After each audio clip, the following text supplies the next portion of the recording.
सास की जादुई शक्ति। कौशल्या ने एक रात सपना देखा। कौशल्या राजपूत, तुमने किए हैं जीवन में अच्छे अच्छे कर्म, इसलिए अब से जब तुम चाहो गायब हो सकती हो, जिसके लिए तुमको सिर्फ चुटकी बजानी होगी और चुटकी बजाते ही तुम गायब। बस एक बात का ध्यान रखना, जहां तुमने कोई गलत काम किया तुमसे ये शक्ति वापस ले ली जाएगी। कौशल्या की नींद टूट जाती है। ये कैसा सपना था? गायब हो जाऊंगी मतलब? हे भगवान, कंबल ओढ़ के सो जाती हूँ, सपना कंबल के अंदर नहीं घुस पाएगा। कौशल्या डर के मारे कंबल ओढ़ के सो जाती है। सुबह कौशल्या मंदिर जाने लगती है। अरे बहू, जल्दी चल, भिखारियों को खाना भी तो खिलाना है। हाँ माँ जी, अभी आई। आज तो खीर और पूरी बने हैं, सब खुश हो जाएंगे। दोनों सास बहू कार से खाने का सामान लेकर मंदिर पहुंचते हैं और भगवान की आराधना के बाद मंदिर के बाहर बैठी भिखारियों को खाना खिलाने लगते हैं। दीदी, आप हर हफ्ते आते हो, इतना सारा करते हो हम लोगों के लिए। मैं आपके लिए रोज अलग से दुआ मांगता हूँ। ये तो फर्ज है हमारा। दीदी, थोड़ी पैसों की मदद हो जाती तो अच्छा होता। बड़े चौराहे पे मेरी बीवी भीख मांगती है, उसका इलाज करवाना है, 100-200 रुपए लग जाएंगे। कौशल्या उसी वक्त भिखारी को 500 का नोट दे देती है और दोनों सास बहू वहाँ से लौटने लगती हैं। तभी कौशल्या को कोई शंका होती है। अब बहू रुक, तो मैं अभी आई। कौशल्या वापस वहीं जाती है तो देखती है कि भिखारी वहाँ है ही नहीं। कौशल्या को रात का सपना याद आता है। वो चुटकी बजा के गायब हो जाती है और सीधे भिखारी के पास पहुँचती है, पर भिखारी को वो दिखाई नहीं देती। कौशल्या देखती है कि भिखारी उन पैसों से शराब खरीद रहा है और कौशल्या उसे वहीं एक चाटा मारती है। अरे कौन है बे? एक और चाटा पड़ता है। अरे कौन है? कौन है? हिम्मत है तो सामने आओ। भिखारी को झूठ बोलने पर तड़ातड़ चांटे पड़ते हैं। वो वहाँ से भाग खड़ा होता है। कौशल्या चुटकी बजा के वापस बहू के पास आ जाती है और मन ही मन सोचती है, ऐसे तो मैं कितने गलत काम रोक सकती हूँ, कितनी ताकतवर हूँ मैं, किसी को पता भी नहीं चलेगा। सासू माँ, आप क्या सोच रही हो? अब कुछ नहीं, कुछ भी तो नहीं। ठीक है, मुझे ना थोड़े पैसों की जरूरत थी। मेरे कजिन भाई है ना, उनकी तबीयत थोड़ी इधर उधर हो रही है। वो तो खुद से नहीं कहेंगे कि पैसे दे दो, पर बहन होने के नाते मेरा तो फर्ज बनता है ना कि भाई की मदद करूं। अरे हाँ हाँ, ले जाना पैसे। पैसे इसीलिए तो कमाते हैं कि जरूरत में काम आ सके।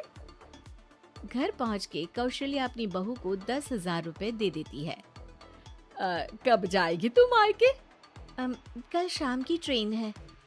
दोनों काम में लग जाती हैं। तभी काम वाली दीदी वहाँ आती है। आज ना मैं आप लोगों के लिए पनीर बनाऊंगी। ठीक है, मंगवा लेती हूँ पनीर।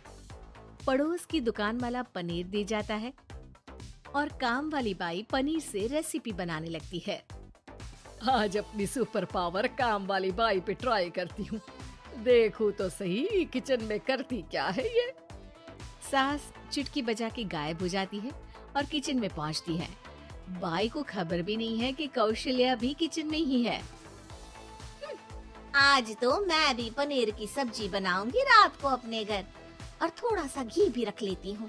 वैसे भी कौशल्या बुढ़िया खा खा के मोटी हो गई है। कौशल्या बाई की चोरी पकड़ लेती है और गुस्से में बाई की चोटी ऊपर उठा देती है। बाई को समझ भी नहीं आता कि उसकी चोटी खड़ी कैसे हो गई। वो डर के मारे चीख पड़ती है। बहू भागते हुए किचन में आती है। अरे क्या हुआ? ये तुम्हारी चोटी खड़ी कैसे है? करंट लग गया है क्या? पता नहीं, शायद किचन में ना भूत है। बाई वहाँ से भाग खड़ी होती है और कौशल्या चुटकी बजा के अपने कमरे में टीवी देखने लगती है। बहू वहाँ जाती है। माँ जी, किचन में ना भूत है, बाई भाग गई। अरे भागने देना, भूत का तो पता नहीं, किचन में चोर जरूर था और वो थी अपनी काम वाली। अच्छा हुआ चली गई। बहू को कुछ समझ नहीं आया। उसने किचन में जो देखा उसके सदमे में जो थी वो अभी तक। अगले दिन बहू अपने मायके के लिए निकल जाती है। कहीं भिखारी और काम वाली की तरह बहू भी तो मुझे धोखा नहीं दे रही। अरे कहीं वो पैसे ले जाके शॉपिंग तो नहीं करने वाली ना। अभी पता लगाती हूँ मुझसे कुछ छिपा है भला। जैसे भगवान सब देख रहा है वैसे ही मैं भी सब देख रही हूँ। सास को अपनी शक्ति पर घमंड आ गया था। वो अब अच्छे काम करने की जगह अपनी शक्ति का इस्तेमाल खुद का शक मिटाने के लिए कर रही थी।